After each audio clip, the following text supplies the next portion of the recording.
pues yo no sé si es porque yo soy como muy dado a leer mucho y en literatura tenemos que leer muchas cosas muy raras, muy distintas, pues, pues simplemente es ciencia ficción. No, no, yo no reduciría, y es algo que me hacen caer en cuenta ustedes, pues yo nunca pensé en darle una explicación científica a por qué ella ve esas cosas. Simplemente es una mujer que tiene la capacidad de viajar en el tiempo, en un mundo en el cual se puede viajar en el tiempo. Y creo que un poco lo que señala la autora con la crítica que quiero, que la lectura crítica que quiero meterles de esta novela, es precisamente por qué no nos podemos imaginar otras realidades que no, que sin que las tildemos de locura, ¿no? Porque yo no me puedo imaginar que hay alguien que tenga esa capacidad de conectarse con otros momentos o con otros estados, sin que eso me lleve a patologizarla, a decir está enferma y tenemos que alejarla de la sociedad. Porque como ya vimos, como mismo decía Will, um, esa mismo alejarla, sacarla como de la cotidianidad y señalarla y decir que es una persona extraña y atípica y llevarla al retiro, simplemente empeora o hace que esa capacidad de pensar distinto o de ver el mundo de una manera distinta sea problemática, porque la drogan, porque la hacen sufrir un montón de injusticias. Yo les voy a contar, les decía yo, vamos a ver si les vendo esta lectura como una lectura crítica de nuestro momento. ¿Listo? Empecemos con la autora. La autora es esta señora, fíjense, tiene un gatito y está todavía viva. Ya es bastante mayor, es del 36, ya tiene 80 y pico de años. Nació en Detroit y ella es autora de muchas cosas, especialmente de poesía. Tiene un montón de poesía que además son clásicos del feminismo, poesía clásica, como de hablar de la condición de la mujer, pero tiene también muchas novelas. La primera es Going Down Fast, que se debe traducir como bajando rápido. Y desde ahí ella ya piensa tener estas, según leí, como que le gusta experimentar con el género de ciencia ficción y de pensar en los viajes del tiempo y cosas por el estilo. Mujer al borde del tiempo, que es la que nos reúne hoy, es del 76, fíjense, hace más de 30 y pico de años. Tiene otra llamada Vida, que es muy similar, que es más bien, que trata temas similares. Vida es el nombre de la protagonista y es una mujer también mexicana, creo, si no es más chicana, que tiene que enfrentarse a asuntos de salud mental. Uno de los más reconocidos de ella es He, She and It, que traduce el, ella y eso, o el, ella y aquello, que habla sobre un futuro, ¿sí? Ella repite muchos de esos temas, habla sobre un futuro en el cual uh, existen ya los androides o los cyborgs o alguna suerte de formas de vida robóticas, y habla de cómo en ese mundo es posible tener matrimonios, relaciones, sexo y todo este tipo de asuntos con este tipo de sujetos, ¿no? A ella le gusta pensar el mundo, pensar posibilidades alrededor del mundo y la familia. Y la última que sacó el 2005 se llama Sex Wars, que son guerras de sexo, no sé de qué va, pero fíjese que ella lleva produciendo mucho tiempo y estas son 5 que yo agarré en general. En total creo que son como 17 novelas las que ella ha escrito. Entonces es una autora prolífica, además vive prácticamente de escribir, o sea, se dedica solo a la escritura. Ella además fue en su momento, fíjate que esta novela la escribieron en el 70, los 70, ella fue activista y sigue siendo activista de feminismo y de todo el asunto que en los 70 había alrededor de la guerra de Vietnam, como del pacifismo alrededor cuando Estados Unidos se mete a pelear contra Vietnam y el miedo nuclear que implica en esa época. No estamos en un momento, o ella escribe ese libro en un momento muy importante de la historia universal o de la historia global de las guerras, porque están en plena Guerra Fría y está esta amenaza constante de que en cualquier momento o Rusia o Estados Unidos bota una bomba atómica y eso nos va a cambiar a todos. Que ese miedo ya casi no lo tenemos, todavía existe un poquito con Corea del Norte, que a veces se le da por lanzar sus misiles y tales, pero ya no es un miedo que nos anime a nosotros tanto como a ella, ¿no? Y yo creo que ese miedo es el que está detrás de esta novela y de la crítica que ella hace. Entonces es una novela con viajes en el tiempo, entonces es una clásica novela de ciencia ficción, porque nos habla de algo que es imposible hoy en día, y es vamos a viajar en el tiempo. Pero es gracias a ese viaje en el tiempo que podemos hacer una crítica, ese es un viaje en el tiempo político, digo yo. Es decir, que comparando con el futuro que ella quiere, me está diciendo cosas sobre lo que ella considera que está bien o mal o que es importante pensar en el momento en que lo escribe. ¿Listo? Entonces, lo que les digo aquí es que a través de la utopía, es una palabra que voy a usar mucho hoy, la novela critica asuntos sociales, políticos y económicos de finales del siglo XX que siguen vigentes hoy en día. Si hay algo sorprendente de esta novela, y por eso fue que me llegó, que alguien me dijo, es impresionante que una persona en el 76 esté hablando de temas o tenga conciencia o tenga, ¿cómo decirlo? Sea capaz de pensar estos problemas uh, o de enunciar problemas y posturas políticas que hoy en día han tomado mucha más vigencia y que tienen ya nombre y ya tienen carrera y un montón de cosas, cuando se suponía que en los 70 como que todavía no se habían pensado. Lo que decía Adriana, uno tiende a pensar que eh, que cada generación es nueva en probar mejores cosas o en pensar un mejor futuro, y no, esto nos demuestra que desde hace mucho tiempo se viene pensando en estos problemas. Entonces vamos a hablar del asunto de la utopía y la distopía. La literatura nunca, siempre que ha existido, como es esta gran capacidad que tenemos como seres humanos para pensar el futuro del mundo en general, la literatura ha aprovechado mucho, o la humanidad se ha servido mucho de la literatura, del cine y de muchas otras expresiones artísticas para imaginar cómo sería la vida si fuera mejor, ¿no? O pensar un mundo distinto. O sea, el realismo en la literatura, que es como pensar que la literatura hace un retrato de nuestra realidad lo más fiel posible, es una cosa más bien nueva. Esto es una cosa más bien del siglo XIX.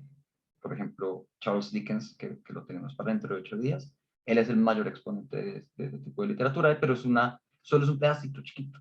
Fíjense que la literatura abarca muchas más cosas y desde la antigüedad sabemos que nos gusta pensar futuros distintos. Fíjense que la Biblia es nuestro primer texto, el texto más fundamental de Occidente, y en ella hay dos utopías, se piensan dos mundos bonitos. El primero es el paraíso, no como, en este caso no es como algo a lo que se aspira, sino algo que se perdió, como la vida ideal, se perdió por el pecado y es algo que queremos recuperar a través de toda la experiencia en este plano. Acuérdense, paraíso perdido que habíamos hablado para la novela pasada. Pero también en el Apocalipsis, si no estoy mal, si no me acuerdo mal del Apocalipsis, cuando bajan cuando se acabe el tiempo, al fin de los tiempos, y bajen los 7 jinetes a destruir la tierra, Dios en ese momento va a hacer el filtro, va a hacer esta evaluación por la cual todos estamos esperando y todos pedimos perdón aquí en la realidad, y va a decir quiénes sí pasan de verdad, ¿no? Quienes no fueron pecadores, quienes siguieron la palabra de Cristo, y etcétera. Y esas personas van a ir a una ciudad maravillosa, que es una ciudad dorada, con ríos, muy linda. Entonces esa es la promesa del mundo que nos espera. Si yo me arrepiento y si yo vivo la vida como lo estipula la Biblia y como lo estipula la iglesia, tengo la promesa de que voy a poder retornar a ese lugar tan bonito que es parecido al paraíso, aunque ciertamente no es el mismo. Entonces, fíjense que incluso dentro de nuestra cosmovisión como católicos o del mundo católico, estamos acostumbrados a pensar o tenemos en el fondo la esperanza de que las cosas pueden ser mejor, y entonces la literatura ha explotado esto. Platón, por ejemplo, es un gran autor de utopías. Eso es del siglo IV antes de Cristo, como el filósofo más importante de la antigua Grecia, uno de los más importantes. Él utilizaba en sus diálogos metáforas y hablaba vainas, ¿no? Entonces, por ejemplo, en el Timeo y en Critias, que son dos diálogos que hablan el,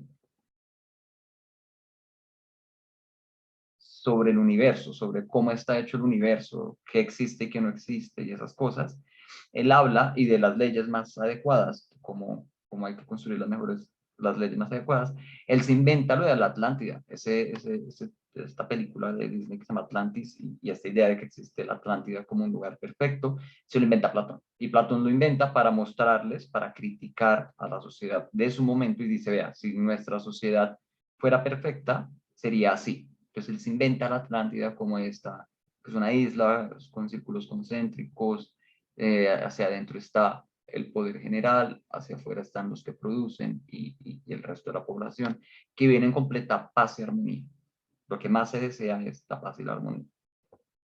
Y luego él tiene la República, que es su diálogo más importante, es precisamente un tratado filosófico larguísimo y súper aburrido de cómo es esa sociedad, de qué se necesita para que la sociedad sea perfecta, y dice cosas muy interesantes que March Pierce trata en el tema, en el libro. Por ejemplo, él considera que los hijos deben ser de la sociedad, que no deben asociarse a la familia, que la transmisión de sangre no es importante si estamos en una sociedad ideal en la cual todos trabajamos por el bienestar común. Es además como la primera exposición clara de lo que hoy llamamos comunismo. Se hizo hace más de 20 y tantos siglos. El término utopía se empieza a utilizar gracias a la obra de Tomás Moro de 1516. Fíjense que es tantito después de haber descubierto América, y entonces América, el descubrir un nuevo continente y el saber que hay un mundo que no conocíamos, que no estaba eh, predicho por ningún lado, abre la posibilidad de pensar que ahí está, como vimos en la novela pasada, que ahí está el paraíso, o que eso es la Atlántida, o que esa vaina está ahí para decirnos que se puede ser mejor. Además que es abundante y es extremadamente exuberante comparado con Europa y con África y Asia, que era lo que se conocía en su momento. Entonces Tomás Moro, en esa oleada europea de pensar mundos distintos, saca una novelita llamada Utopía. Utopía significa no lugar, topos es lugar y es no. Y entonces él habla de un no lugar que es perfecto. Entonces el no lugar que es perfecto tiene una sociedad democrática un poco distinta a la nuestra. Hay un trabajo comunitario para conseguir los recursos y una distribución equitativa de los recursos y de todos los bienes a lo largo y ancho de todo el país, etcétera, etcétera, ¿no? Entonces lo llamamos utopía por esta novela de Tomás Moro, y es uno de los ejemplos más claros de lo que es el mundo utópico. Tanto es así que entre el siglo XVIII y el siglo XIX, siglo XVII y siglo XIX, muchos filósofos, especialmente alrededor de la Revolución Francesa, cuando empiezan a tumbar las monarquías, cuando se empiezan a hablar de los estados democráticos, muchos autores y filósofos y literatos empiezan a describir formas utópicas de la sociedad. Marx, cuando hace el manifiesto comunista y hace toda la teoría alrededor de cómo llegar a un estado comunista, dice, vean, yo soy el primero que lo hago científicamente. Entonces, todo el socialismo de antes, todas estas expresiones las vamos a llamar socialismo utópico, porque pues no tiene una forma, o sea, ninguno de estos filósofos, ni Platón, nadie nos está diciendo cómo vamos a lograr eso. Nos dicen que el mundo ideal es así y así, pero nadie dice cómo llegar. Yo lo voy a hacer científicamente, y entonces crea toda la teoría del capital, que es la que se trató de llevar a cabo en distintos lados del mundo. El siglo XX empieza ahora a explorar las distopías. La utopía es una cosa maravillosa, hermosa, preciosa, mientras que la distopía es un futuro o una realidad alternativa que no nos gusta, que es fea, que raya, ¿no? Entonces, el siglo XX, después de las guerras mundiales y ante el miedo de la Guerra Fría, se inventa la mayor cantidad de distopías que ustedes puedan pensar. Entonces, si la utopía me sirve a mí para criticar el mundo, mi realidad, estableciendo lo que yo considero que es lo más ideal y el estado perfecto de las cosas, y comparándolo con el estado imperfecto de la actualidad, las distopías lo que hacen es lo contrario. Me muestran las consecuencias negativas de las cosas malas de mi sociedad. Entonces tenemos, por ejemplo, Un Mundo Feliz de Aldous Huxley. Esto es impresionante porque fue publicado en 1930, antes de la Segunda Guerra Mundial, y en este mundo feliz, en esta sociedad distópica que nos presenta Huxley, hay todo un asunto con la raza, ¿no? Hay todo un asunto con la eugenesia. Es un mundo en el cual las personas están ranqueadas por castas y viven y tienen acceso a bienes, servicios y privilegios dependiendo de qué raza son o de la pureza de su sangre, etcétera, etcétera. Y fíjense que esa distopía terminó siendo un proyecto que el nazismo trató de llevar a cabo, ¿no? De separar a la gente, de clasificarla dependiendo de su raza. Entonces ahí nos dice, vean, existe el peligro de eso. 1984 de George Orwell, que es el de El Gran Hermano, nos habla de este mundo distópico en el cual la hipervigilancia del Estado es absoluta, ¿no? Entonces, esta gente está siendo vigilada por el Gran Hermano, que es como una central de gobierno que tiene cámaras, micrófonos y agentes en todo el mundo, y entonces uno no puede ni siquiera pensar distinto. Y la historia de este protagonista que quiere, el protagonista de 1984, él quiere salir de ahí y trata de generar una revolución para escapar a ese estado totalitario que nos da tanto miedo. Fíjense, del 49, es expresar el miedo que nos da lo que pueden generar los gobiernos como el nazi o el gobierno comunista en Europa o el gobierno de Benito Mussolini en Italia o el gobierno japonés de la Segunda Guerra Mundial. Nos está diciendo, este mundo puede empeorar si seguimos con estas formas de violencia. Tenemos Fahrenheit 451 de Ray Bradbury del 53. Este habla de un mundo distópico en el cual el conocimiento no se puede distribuir y los bomberos, su misión es ir a quemar libros por ahí. También de nuevo habla sobre el control la censura y el control del gobierno sobre el pensamiento libre. A diferencia de las utopías, las distopías me están diciendo, ojo que hay cosas en nuestra realidad, el control policial, la homogeneización del pensamiento, la eugenesia, del racismo. Si lo llevamos al extremo nos pueden joder un montón. Y tenemos uno muy, muy famoso últimamente, porque está recientemente sacada una serie que se llama El cuento de la criada, de Margaret Atwood, una canadiense del 85. En ese hay un asunto más bien con los partos. Creo que es un mundo en el cual las mujeres no pueden tener hijos. Solo muy pocas mujeres pueden encargarse de tener hijos y eso genera una guerra muy impresionante. Entonces es una serie muy, muy, muy, muy buena. Recientemente hecha como de hace como 3 o 4 años, entonces se la recomiendo. Y fíjense que hay un montón de series y películas que nos hablan de eso. La Matrix. Matrix es un gran ejemplo de lo que es un mundo distópico, un mundo en el cual estamos conectados, etcétera, etcétera, ¿no? Entonces, es algo muy común del momento, del siglo XX, ya no pensar en cosas ideales, sino pensar en cosas terroríficas. Y ella, nuestra autora, se mete en los dos, ¿listo? Yo considero que Mujer al borde del tiempo presenta una crítica a la sociedad que vivimos hoy en día, y ofrece dos perspectivas. La utópica, que es el mundo que ella visita con Luciente, y la distópica, que es lo que ocurre en el capítulo 15, ¿no? Y ella nos habla desde la realidad, al presentarnos cómo sería un buen mundo y cómo sería un mal mundo si seguimos como estamos. Nos está hablando de problemas propios de nuestra realidad, o por lo menos de la realidad de ella, que es de los 70, ¿listo? Las críticas son muchas y hay muchos temas detrás. Pero yo identifico al menos 6 o 7, ¿no? El primero y el más importante, como señalaron, es el asunto de la mujer, el género y la identidad. Todo el asunto del feminismo y de cómo el feminismo, cómo la distinción entre masculino y femenino puede llevar a problemas. Entonces, la mejor solución es deshacernos del género. Eso es una de las tantas caras que tiene el feminismo. Entonces, es quizá el que más está. Porque fíjense que todas las protagonistas son mujeres. Todos los personajes que nos importan son mujeres, o por lo menos no son identidades masculinas completas. O sea, tenemos a el Piernas, que es homosexual, de resto las compañeras, las amigas más cercanas son mujeres, Y en el mundo utópico,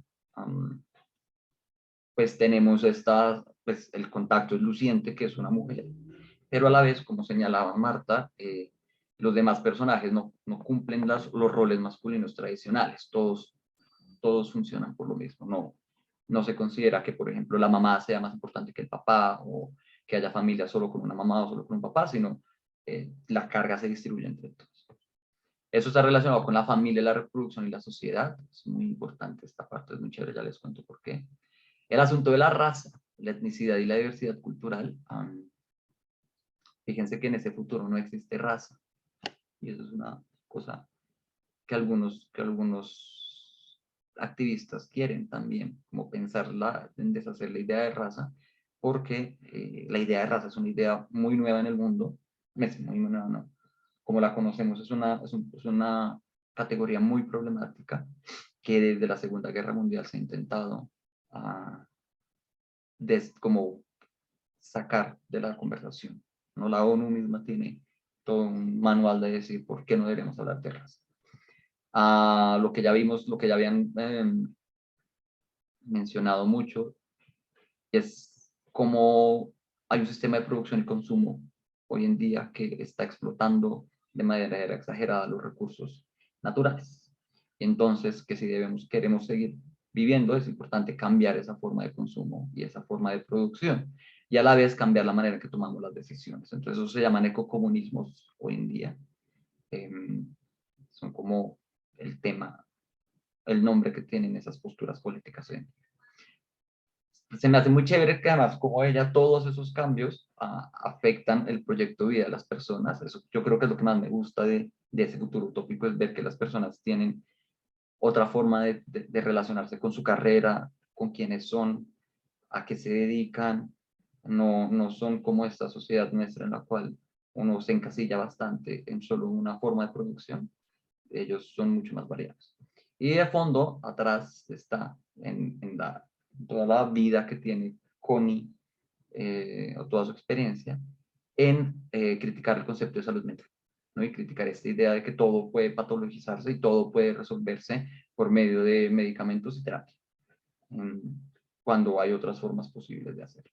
O hay otras personas que consideran que ver el mundo de manera distinta no es problemático ni debe corregirse, sino simplemente uno se adapta a esas cosas, ¿vale? Entonces vamos a pasar crítica por crítica. El más grande, les decía, es el de la mujer, el género y la familia. Entonces, este se centra precisamente en que Connie sea una mujer, y que sea una mujer racializada, es decir, una mujer que no es blanca y que vive en un contexto que no es el propio. ¿Listo? Si se fijan, ella además representa todas las violencias o la mayoría de violencias que hay alrededor de las mujeres. Desde violencia obstetricia, que toman decisiones sobre su reproducción, la juzgan por abortar, y además le hacen ¿cómo se llama eso? Un legrado, una esterectomía completa para que no sea un problema. Y los médicos toman decisiones sobre su cuerpo sin que ella sepa, sin que ella siquiera esté enterada, ¿no? Entonces esa es la violencia obstetricia. También está la violencia típica, la del hogar, de manos del chulo de su sobrina. Está la violencia estatal, que le quita a la hija porque considera que ella no es apta, a pesar de que ella cometió simplemente un error en un momento muy difícil. Está la violencia de la sociedad en general, de juzgarla por salir con un hombre negro y ciego. Sí, como que todas las relaciones que ella tiene, lamentablemente, están atravesadas por algún tipo de forma de violencia. Incluso la pobreza en la cual ella se ve es el resultado de, además de falta de oportunidades, de que también en su primer trabajo, en el cual ella le iba bien, que fue cuando era estudiante en la universidad, incluso su jefe la acosaba, ¿no? Y su jefe tenía una relación de poder y de explotación sexual de ella, ¿no? A su vez, tiene una relación muy compleja con su deseo, su cuerpo y su sexualidad, como lo decía Marta. Es el resultado de todo esto, de todas esas violencias que ella sufre, de todo el mundo señalándole que está bien o está mal ser lo que ella es. Ella lo interioriza con un asunto de falta de autoestima. Entonces ella no se siente bien deseando a otras personas, especialmente cuando el deseo es como homosexual.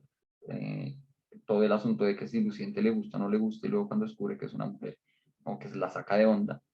Todo el asunto de su cuerpo, que ella no se siente cómoda teniendo sexo con abejas que tiene, y todo el asunto de por qué una mujer a su edad tendría que tener sexo con alguien que tiene ya pareja, ¿no? Entonces, no solo son violencias externas, sino son como las consecuencias internas de eso. Entonces, en el futuro utópico, ¿cómo se corrige este problema? ¿O cómo yo veo que la autora piensa que es posible salvarnos de estas violencias? Pues ella dice, desaparezcamos el género. Y eso es una cosa que varios teóricos, que hoy en día llamamos teoría de género, al campo de conocimiento que se encarga de eso, es una de las corrientes, aspira a eso. El problema detrás del machismo y el problema detrás de la violencia basada en género está en la creencia de que ser hombre es muy distinto a ser mujer, es esencialmente distinto a ser mujer, por la razón que sea. Pero la mayor, la razón por la cual esta distinción se hace con tanta claridad desde la antigüedad, desde siempre, es por el rol reproductivo que tiene la mujer. Como la mujer es la que queda embarazada, carga al bebé, se le tienden a asignar labores del hogar y del cuidado, y no se le considera que esas labores sean lo suficientemente valiosas para la producción. Entonces, pues, la mujer se queda en la casa y el hombre es el que trabaja. Y al haber esa relación inequitativa entre lo que puede aspirar a ser en lo que puede desempeñar y florecer una persona al ser una mujer que está uh, pensada solo en términos de ser madre o no ser madre, que es valorada en términos de su capacidad de tener hijos o no, de ser buena madre o no, hace que haya tanta violencia de género. Entonces, ¿qué vamos a hacer? Pues la solución que ella ofrece es impresionantemente separar, quitarle esa carga a la mujer. Ella lo dice en algún momento, la única manera que conseguimos de quitar esta violencia fue ceder el asunto de la reproducción. Entonces, si ya los bebés pueden nacer por probeta, sin la necesidad de que haya un cuerpo que lo tenga y lo cargue, ya no nos tenemos que preocupar, por ejemplo, por herencias, ni nada por el estilo, por quién es el papá de verdad, ni nada. Además, el sexo ya se puede reducir solo al aspecto placentero. Ya no hay un asunto del sexo por reproducción, porque eso ya lo está haciendo otra cosa. Y eso implica un montón de cambios. Entonces ya la heterosexualidad ya no es norma. Hoy en día para nosotros es muy natural ver la heterosexualidad como lo normal, porque estamos pensando la sexualidad en términos de reproducción, y entonces pues la única forma efectiva y biológicamente adecuada de reproducir es cuando es un cuerpo femenino con un masculino. Y a partir de esa idea es que se crea la idea de familia y de matrimonio y de sociedad y etcétera, etcétera, etcétera, ¿no? Entonces, pues si lo desvinculamos, si ya el sexo no cumple funciones reproductivas, pues ya tampoco tiene sentido que haya heteronorma, sí, que haya heterosexualidad como norma. Igual, no importa que haya monogamia, porque si todos y todas en la familia, en la sociedad cuidamos a los hijos, ya no tenemos que centrarnos en estas unidades familiares, que son las que papá y mamá crían a las siguientes generaciones, y las siguientes generaciones vuelven a tener hijos, y así, ¿no? Reproducir el modelo de familia, pues dice, no, pues yo ya no, ya la reproducción está siendo realizada por otros, ya entre todos cuidamos a los chinos, entonces pues no tiene sentido pues, dividirnos en familias.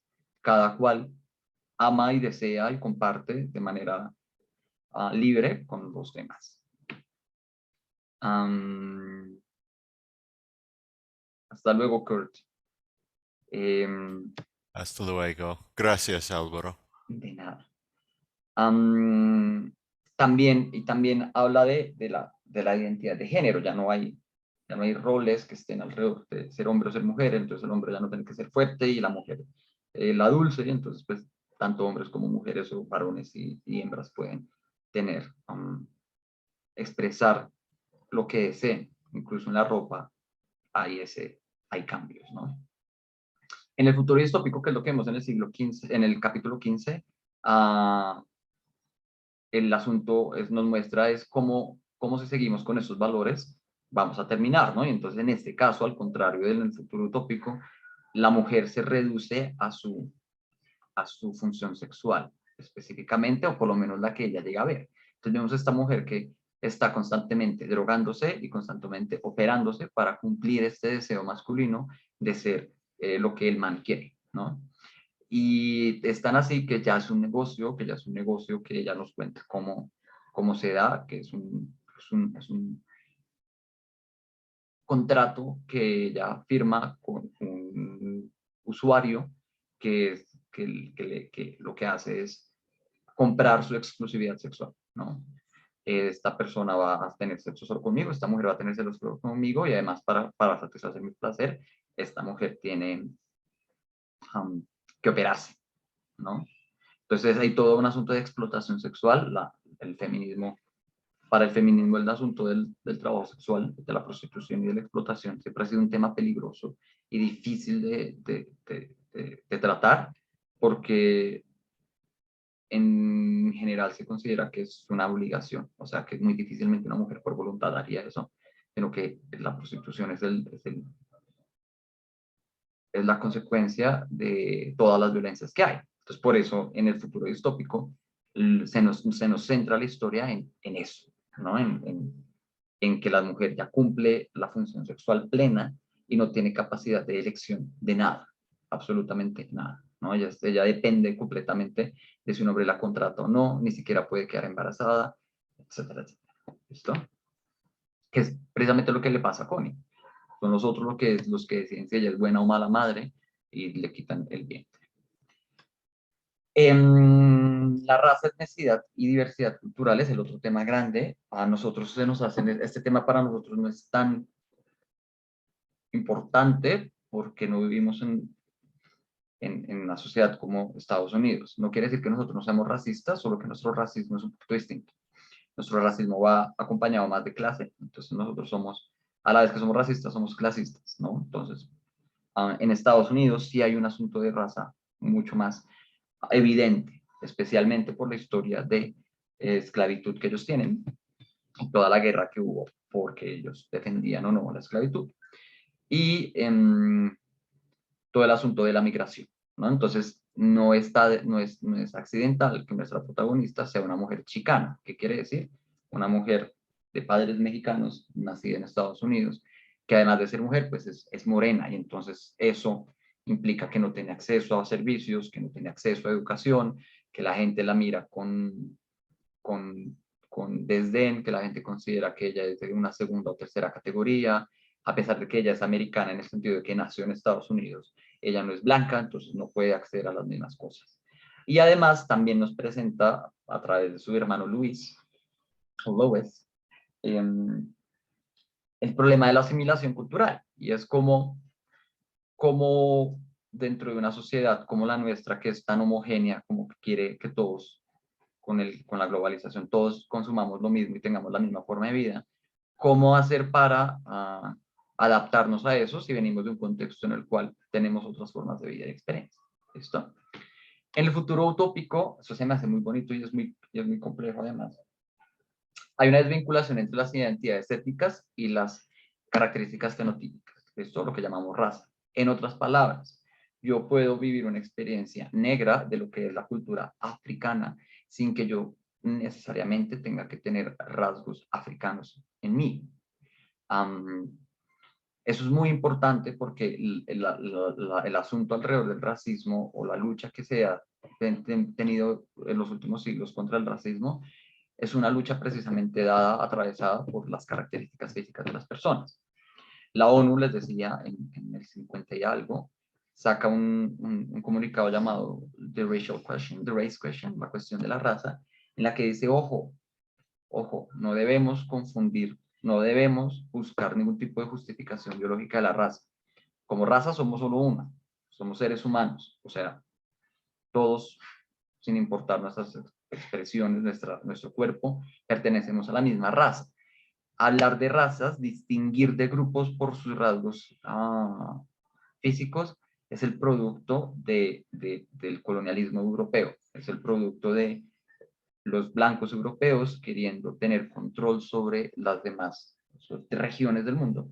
Y entonces hubo, y hay todavía, mucha ciencia y mucha teoría científica detrás de esas diferencias fisiológicas que se construyeron para justificar la dominación o la matanza de esas personas, ¿no? Entonces, en el siglo XIX, por ejemplo, hay científicos que defienden erróneamente, porque además ya se demostró que este tipo de estudios fueron sesgados, que digamos, que la cabeza de las personas blancas era mucho más grande que la cabeza de las personas negras y que por lo tanto las personas blancas eran más inteligentes y las personas negras merecían ser esclavizadas porque ellos no tenían la suficiente inteligencia fundamentado en cuestiones científicas, ¿no? Entonces lo que dice la ONU desde el 57 dice, ojo, por favor, de nuevo, no olvidemos que todas esas distinciones son distinciones científicas que parece que están para justificar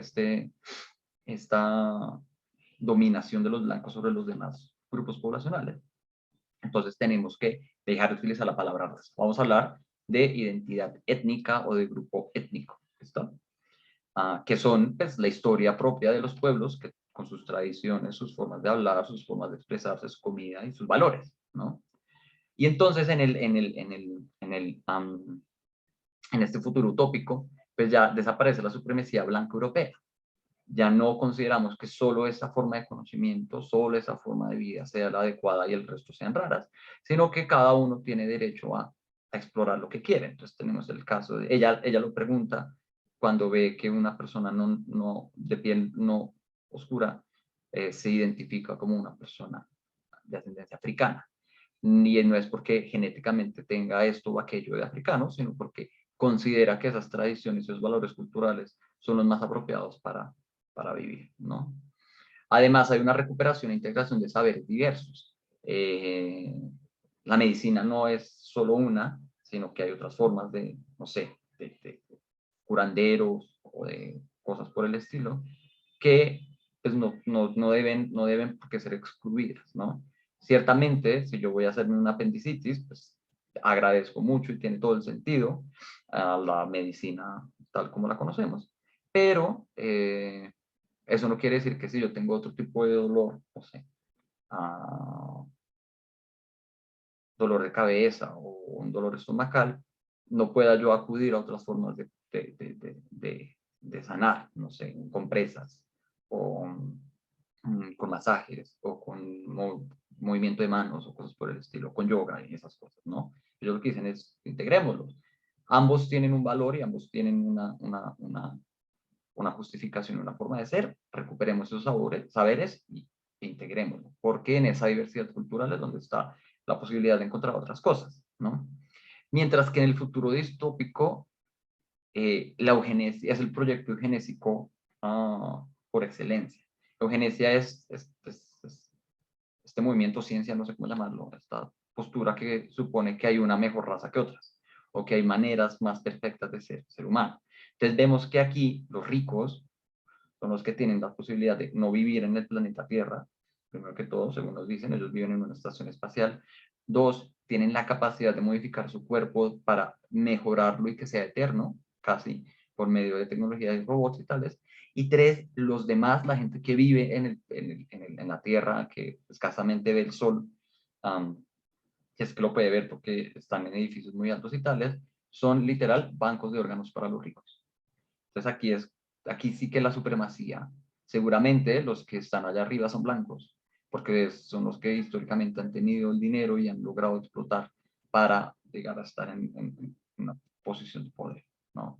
Lo cual asusta mucho porque pues, con gobiernos como el de Trump, por ejemplo, o Bolsonaro en Brasil, vemos cómo sus discursos están reapareciendo, cómo se está justificando que la raza blanca es mejor y que es más adecuado y que sus formas son las únicas formas apropiadas para existir y entonces vamos a ir explotando, matando, segregando, etcétera, etcétera, a otras razas o a otras expresiones que no son la blanca. Entonces, ese es otro de los grandes problemas que ella enfrenta. El sistema de producción y sus consecuencias ecológicas creo que es el que más identificamos hoy en día. Creo que si ha habido un cambio importante en el mundo últimamente, de los 70 para acá, como decían ustedes, es la conciencia de la ecología, ¿no? Am, aunque la novela, aunque ciertamente la novela y nosotros hoy en día, más bien, nosotros hemos integrado mucho la ecología a nuestras prácticas cotidianas, entonces ya reciclamos institucionalmente, ya estamos obligados a reciclar y ya cuidamos el agua y cosas por el estilo. Pero el problema, siempre se ha dicho, desde ese momento se dice, y el problema que ella quiere señalar es, las acciones de los individuos son muy poco comparativamente con respecto a las acciones del sistema en general, ¿no? Yo puedo reciclar y ahorrar y utilizar bolsas de plástico biodegradables y bañarme solo 2 minutos y no gastar agua y tales, pero eso no va a cambiar mucho, no va a tener un efecto si, por ejemplo, las mineras no contaminan agua en la cantidad en la proporción que lo hacen, o si las grandes industrias no tienen cambios en sus emisiones de CO2, porque pues esos son los verdaderos problemas que estamos teniendo. Y es un problema, lo ha señalado la ecología, no, ecología profunda se llama, además, ese tipo de ecología. Es un problema del sistema. Yo no debo cambiar mis hábitos, yo debo cambiar la idea que yo tengo de producción. No podemos seguir produciendo al nivel que lo estamos haciendo, porque estamos produciendo de manera exponencial a partir de recursos que son limitados. Y exponencialmente las cosas cada vez producimos más, cada vez más. Se necesitan más materiales y se está produciendo más y no hay una adecuada recuperación de los elementos, sino que actuamos como si de verdad hubiera una fuente ilimitada de recursos y ya sabemos que no. Ya es muy obvio y muy claro que no. Entonces, en el futuro utópico, la solución que se da es eso. Vamos a consumir solo lo necesario y de manera que recuperemos el desecho. Entonces, tenemos las compostas. A Luciente, lo primero que le sorprende es que nosotros botemos el baño, nuestros desechos los botemos a agua pura, cuando hay otras maneras de que eso puede retornar a la naturaleza, por medio de la composta. E igual, ella le dice en algún momento, ¿por qué no tumban ese bosque y siembran lo que tienen que hacer ahí? Ellos dicen, no, porque no podemos utilizar toda la tierra para la explotación, como lo estamos haciendo hoy en día. El bosque es necesario dejarlo quieto. Y es importante porque hace parte de nuestro sistema. No necesitamos más. Tenemos lo suficiente.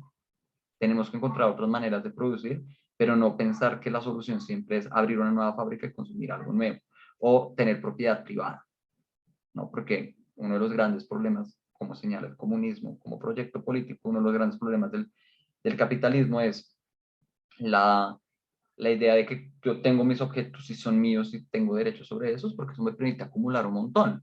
Yo puedo todos los días comprar, si tengo el suficiente dinero, una pieza de ropa nueva, sin importar si yo la use o no. Como es mía y como yo la puedo tener, nadie tiene derecho a decir. Entonces, la propiedad privada implica la posibilidad de acumulación y la posibilidad de la acumulación implica la sobreproducción de nuevos bienes, etcétera, etcétera.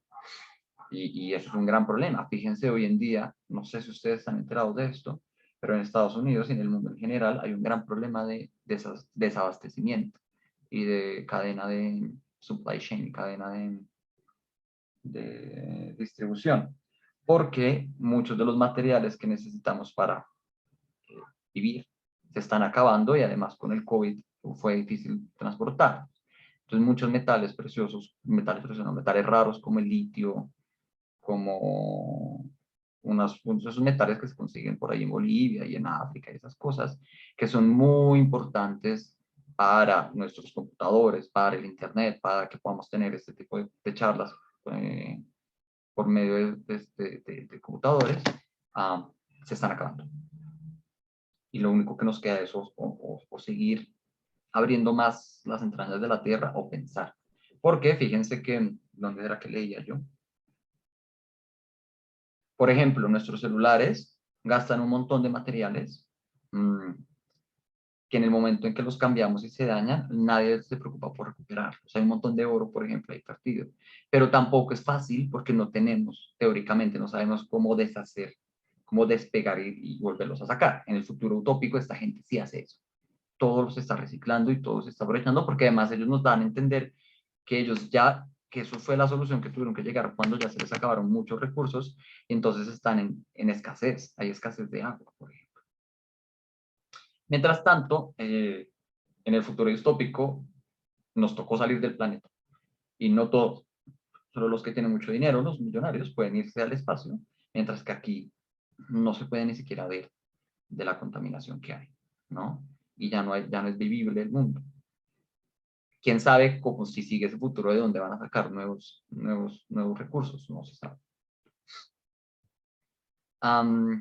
Y el que yo les decía que me pareció más chévere y es cómo todas estas cosas afectan a la perspectiva sobre el proyecto de vida, ¿no?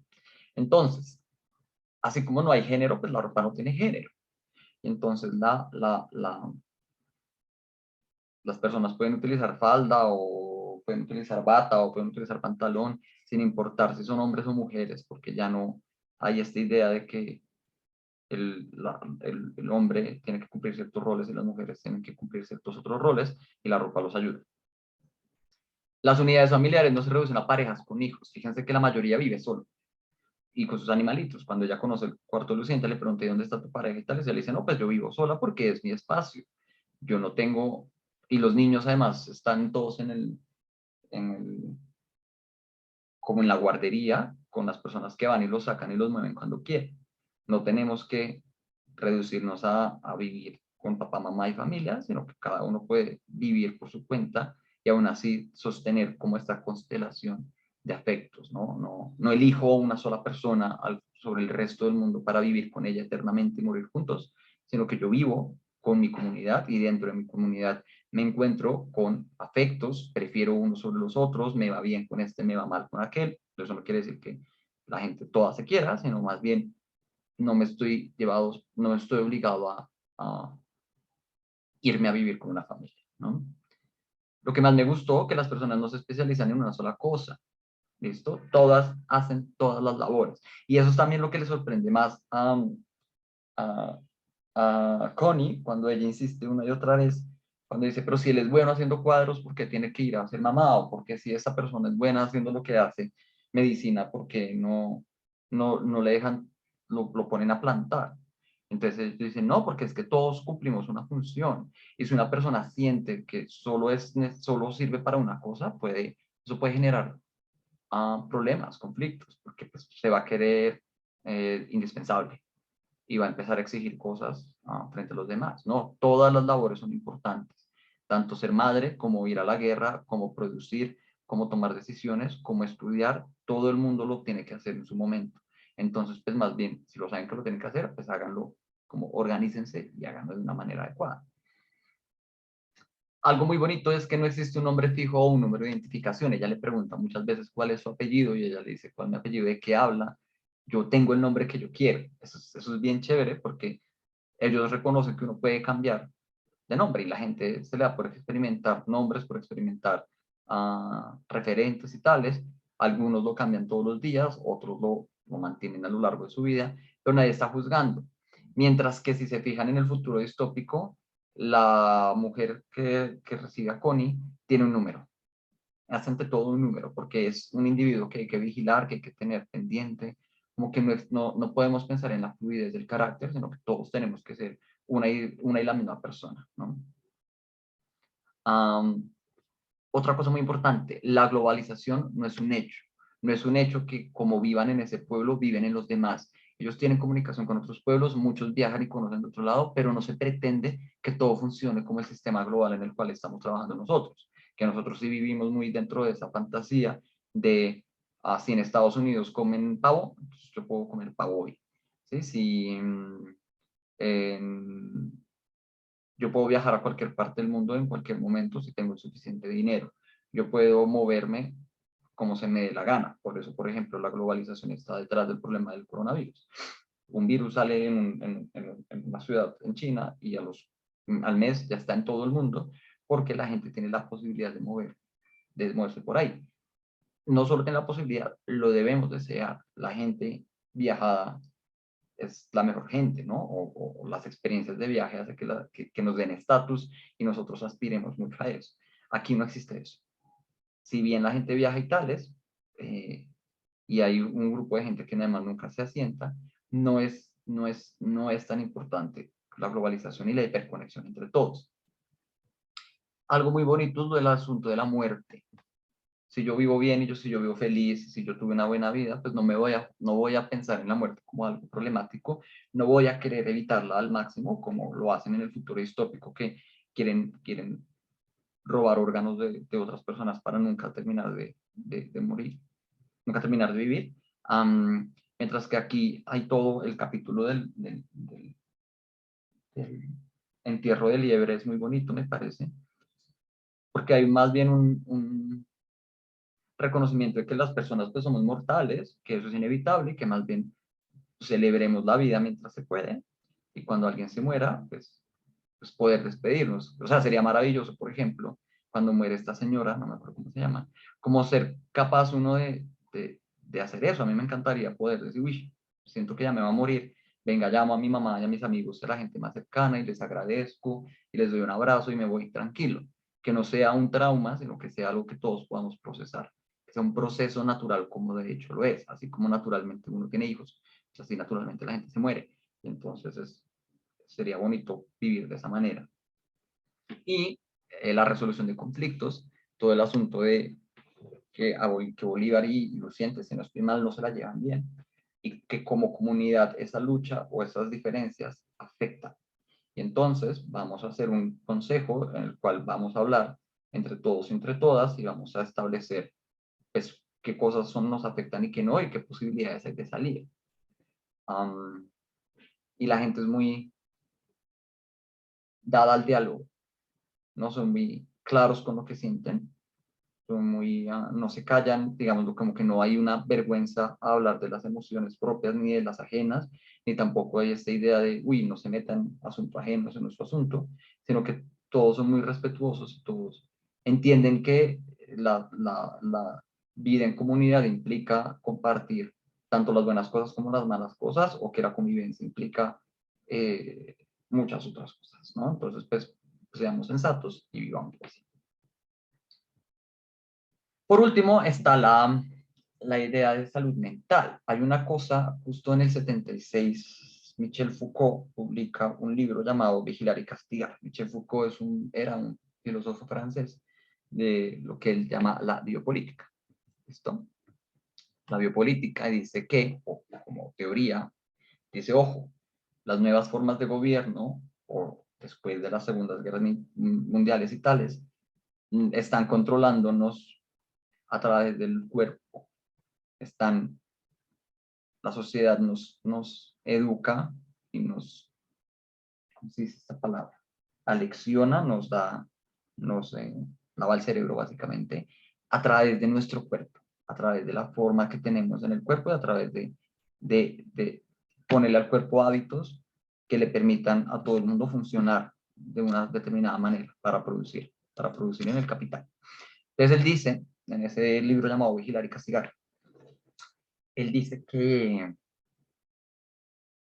los colegios, los colegios y los hospitales comparten una cosa con la cárcel, y es que en los tres espacios, tanto cárceles, colegios como hospitales, son espacios para homogeneizar el pensamiento de las personas, ¿no? Entonces se tiene arquitectura de control, siempre hay alguien central vigilando, siempre hay supervisión, hay uniformidad, entonces los estudiantes van en uniforme, hay roles de autoridad y de evaluación. Entonces el profesor se para al frente, les dice, niños, se sientan así, se sientan allá, hay sale bandera, hay formación, hay todo ese tipo de cosas. Igual en los hospitales hay estandarización de lo que es una buena vida. Si una persona ve cosas, está mal, y entonces hay que medicarla para que deje ver cosas que puede producir, etcétera, etcétera, etcétera.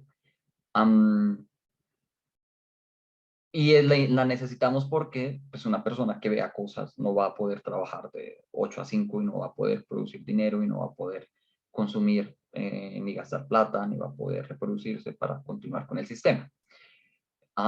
Este libro, no sé si la señora March Pierce conocía el trabajo de de Foucault, seguramente sí lo debe conocer ya hoy en día, pero es muy de ese mismo año, ella está criticando eso.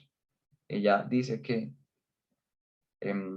pues que el hospital psiquiátrico como espacio es un lugar muy violento, es un lugar, como decía, nadie le pregunta a ella cómo se siente ni nada, es un lugar donde los pacientes parecen ratas de laboratorio, tanto así que como a su ex marido en la cárcel le inyectan hepatitis para probar una vaina y terminan matándolo, sin importar quién es, a ella, a ella y a sus compañeros les están poniendo, les están experimentando en el cerebro porque no consideran que sean gente adecuada.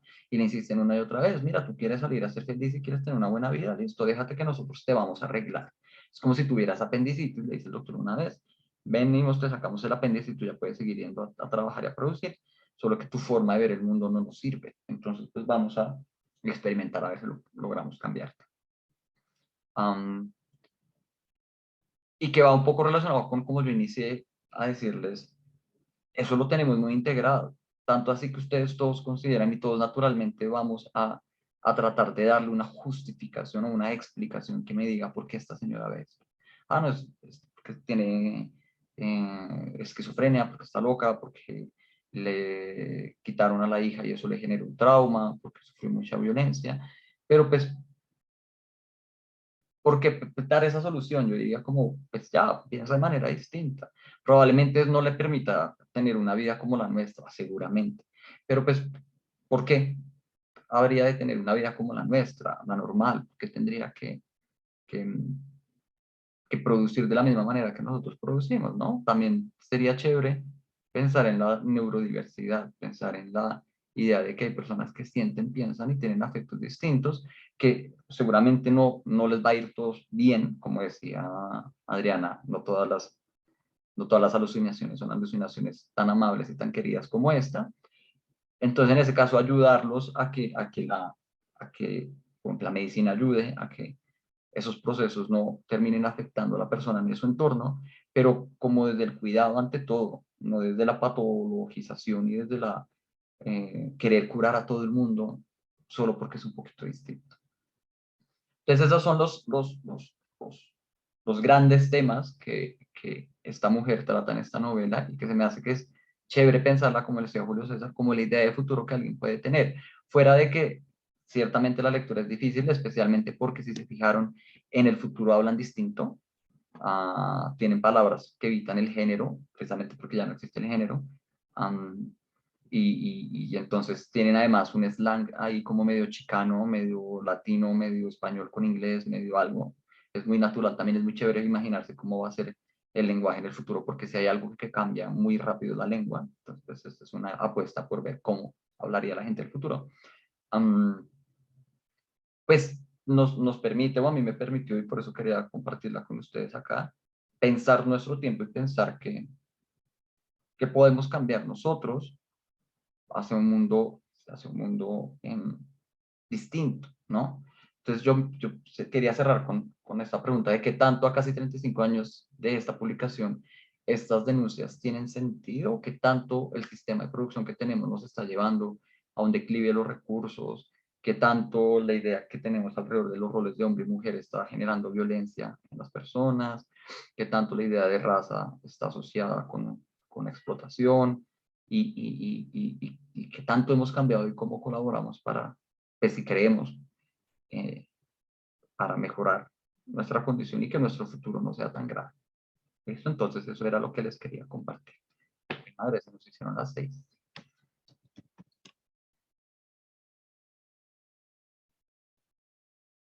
¿Listos? ¿Alguien quiere decir algo? No, Álvaro, pues muchas gracias como dice mi hermano Julio César, la clase magistral. Evidentemente creo que una de las cosas que uno siempre tiene que evaluar es la diferencia de pensamiento entre las personas y creo que este es un libro que lo hace pensar a uno mucho alrededor de ese tema. Eh, y pues no, un libro bastante denso, Uh -huh. pero bueno, dentro de 8 días estaremos hablando de un libro más light. Ujú. quería aprovechar la oportunidad para recordarles que entonces nos vemos el próximo sábado a las 4 de la tarde de forma presencial, las personas que van a ir de forma presencial, que creo que son 9, y que por el chat les estaré haciendo llegar el sitio donde va a ser para que todos estén muy puntuales para iniciar esta última actividad de forma presencial. Y muchas gracias por esta clase. A ustedes. Entonces nos vemos dentro de 8 días. ¿Listos? Bueno, Álvaro, muy amable, ¿verdad? Como siempre, una